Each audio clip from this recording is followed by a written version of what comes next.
சாப்பிட்டவங்களா வந்து மொய்யலுதாம்ல பேசாம அங்கிட்டு போய் உட்காந்துருக்கீங்க. என்னடி கீவாமிக்கு சாப்பிட்டியாடி? சோறுலாம் நல்லா இருந்துச்சா?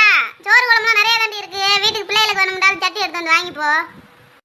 சரிக்கா வாங்கிக்கலாம்க்கா. மொய் வைக்க வேண்டியாக்கு எம்பிட்டு எழுதலாம்னு இருக்க. ஒரு 101 ரூபா எழுதலாம்னு வந்திருக்கேன் காய். சரிடி எழுதுடி. எப்ப அந்த கீவாமிக்கு 101 ரூபா வர வச்சுக்கப்பாய். சரிக்கா போயிட்டு வரேன். பிறகு வரேன் பிள்ளைகளை கூப்பிட்டுக்கிட்டு. எப்படியோ பூமாரி கல்யாணத்தை நல்லபடியா முடிச்சு விட்ட. ஆமா நீ சீக்கிரம் செத்து போயிருவில. உன் பேத்தி கல்யாணத்தை பார்க்க வேணாமா? அதான் சீக்கிரம் முடிச்சுட்டேன். இந்த பெருசே சாப்பிட்டியா? பல்லு இல்லாம என்னத்தை சாப்பிடுறது? எதையோ சாப்பிட்டு மொய் எழுதலான்னு வந்தேன். அட ஏன் பெருசே போ. சாப்பிட்ற காலத்துல மொய் எழுத வந்திருக்கேன். வண்டி ஏதாச்சும் அனுப்புவா இல்ல போயிருவியா வீட்டுக்கு? அப்படியே ஒரே நடையா போயிடுறேன். எப்படியோ வீட்டுக்கு போனீங்கன்னா சரி. வாடி மக்கி சாப்பிட்டியா? சாப்பிட்டேங்க்கா. மொய்ய மட்டும் எழுத 25 ரூபா எழுதிக்கோ. ஏண்டி என்னைய பார்த்தா அம்பிட்டு கேவலமா போச்சாக்கும் உனக்கு? வெறும் 25 ரூபாய் தூக்கிட்டு வந்து இந்த அக்காண்டு நீட்டிக்கு இருக்க. உனக்கு எம்பிட்டு செஞ்சிருக்கேன்?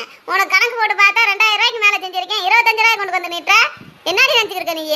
இப்ப அவ்வளவுதாக்கா இருக்கும்போது வந்து செய்யறேன். இல்லடியே நீ மொய்யும் வைக்க வேணாம் ஒண்ணும் வைக்க வேணாம். இந்த 25 ரூபாய் நீயே வச்சுக்க. இது ஒரு காசு என்கிட்ட கொண்டு வந்து நீட்டிக்கிறியாக்கும். நீ பணக்காரி இருந்து தாண்டி நான் 2000 ரூபாய் செஞ்சேன். 4000 ரூபாண்டாலும் செய்ய வேணாமா? இப்படி இருக்கேடி கஞ்சத்தனமா? சரிக்கா போயிட்டு வாரேன். அந்த 25 ரூபாயும் கொண்டு போயிட்டா வாரு கொடுக்காம. எப்படி இருக்காங்க ரெண்டு வாரு. என்ன மச்சான் சாப்பிட்டியா? எங்க அக்கா தானே? சாப்பிட்டீங்களா? அக்கா சாப்பிட்டு இருக்கா. சரி எம்பிட்டு மொய்யால வந்திருக்க? சில்லறை இல்லம்மா. சில்லறை வச்சிருக்கியா? எம்பிட்டுக்கு மச்சான் சில்லறை வேணும்? 50 ரூபாய் சில்லறை விடுமா. என்ன மச்சான் சொந்தத்துக்குள்ள செய்யறதுக்கு போய் கணக்கு பாத்துக்கிருக்க? 50 ரூபாய் தூக்கிட்டு தான் உன் ஊர்ல இருந்து குடும்பத்தோட வந்தையாக்கும். இதுக்கு நான் பத்திரிக்கை அடிச்சு உன்னை கூப்பிடாமே இருந்திருக்கலாம் போ. என்னம்மா இப்படி பேசுற?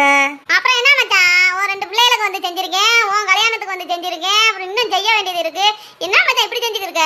செஞ்சதாச்சும் செய்ய வேணாமா திருப்பி?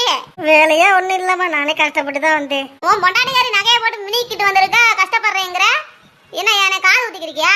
இங்கே வர மச்சான் அக்கா புருஷன் பொறுமையா பேசிக்கிருக்கேன். செஞ்சதாச்சும் செஞ்சுட்டு போங்க. அதான் உங்களுக்கு மரியாதை. இல்லைன்னா பெரிய சங்கடமாகி போயிடும் மச்சான் பாத்துக்கோங்க. சரிம்மா அக்கா வரட்டும். அவன் நகையை வச்சு ஏதாச்சும் பண்ணி விட்டு போறேன். எனக்கு தெரியாது மச்சான். அக்கா நகை வித்தாச்சு நீ செஞ்சதை செஞ்சுட்டு போயிரு.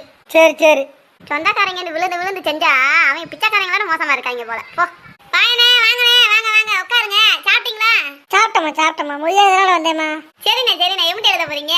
ஒரு 1001 ரூபா எழுதலாம் வந்திருக்கேம்மா. சரிண்ணே ஏடி அந்த பாயனுக்கு எத்தனை கொண்டு வந்தாரியே? பாயனுக்கு 1001 ரூபா வர வச்சுக்கப்பா. சரி வாரேம்மா. என்னண்ணே வந்தனே போறேங்கிற? அக்கா தான் வரலையா? சோறெல்லாம் கொண்டு வீட்டுக்கு கொடுத்து விடுவானே கொண்டு வரையானே? இல்ல பரவாயில்லம்மா. நீ சரியா பங்கரை முடிச்சிட்டு வாமா. சரியாம்மா? சரிண்ணே போயிட்டு வாங்கண்ணே. இந்தா இப்போ வந்துட்டு போற பாயனுக்கு நான் ஒண்ணுமே செய்யல. அந்த அண்ணன் பாரு 1001 ரூபா வச்சுட்டு போகுது. இப்படியும் இருக்காங்க மனுஷங்க. அப்படியே இருக்காங்க. என்னதான் செய்யறது? என்ன கிளிங்மா காணோன்னு தேடிட்டு இருந்தேன். எங்கே இருக்கியா நீ?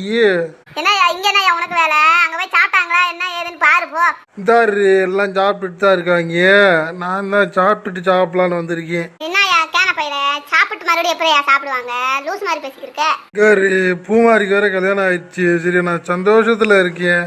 ஒரு 101 ரூபா கொடுத்தேன்னா நான் போய் வைக்க வேண்டிய இடத்துல மொய் வச்சுட்டு வந்துடுவேன். பேசாம இருந்துக்க. நானே கடுப்புல இருக்கேன் பாத்துக்க. எல்லாத்துக்கும் நான் போய் நிறைய செஞ்சுட்டு வந்திருக்கேன். இங்க வரவங்க பூரா ஒன்னும் செய்ய மாட்டேங்கிறாங்க. இந்த பாயனம் தான் பாவம் 1001 ரூபா வச்சுட்டு போயிருக்கு. அதுதான் இருக்கு எனக்கு. இந்த கல்யாண செலவு எம்பிட்டு இருக்கு தெரியுமா? நீ தான் ஒரு அப்பனாயா? கூடியார பயல சொங்கி பயல. சரி நான் போய் மாப்பிள்ளை கிட்ட போய் கேக்குறேன். அட செத்த வயல இன்னைக்கு கூட குடிக்காம நாள் இருக்க முடியாதா? முத நாள் போய் நீ காசு கேட்டு நின்னுட்டா என்னடா மதிப்பான் உன்னைய மாப்பிள்ள? ஆரியோட்ட வயல. நீ கொடுக்கலனா அப்புறம் நான் மாப்பிள்ளைகிட்ட கேட்பேன். அல்லது மாப்பிள்ளை அப்பாட்ட கேட்பேன். அல்லது மாப்பிள்ளையோட அம்மாட்ட கேட்பேன். வெக்கம் கட்ட வயல. இந்தா போய் தொலை வச்சுக்க. இப்படியும் இருக்கான் என் புருஷன். இப்படி இருந்தா அவ எவ செய்வா? செஞ்சதையும் செய்ய மாட்டா செய்யாதையும் செய்ய மாட்டா.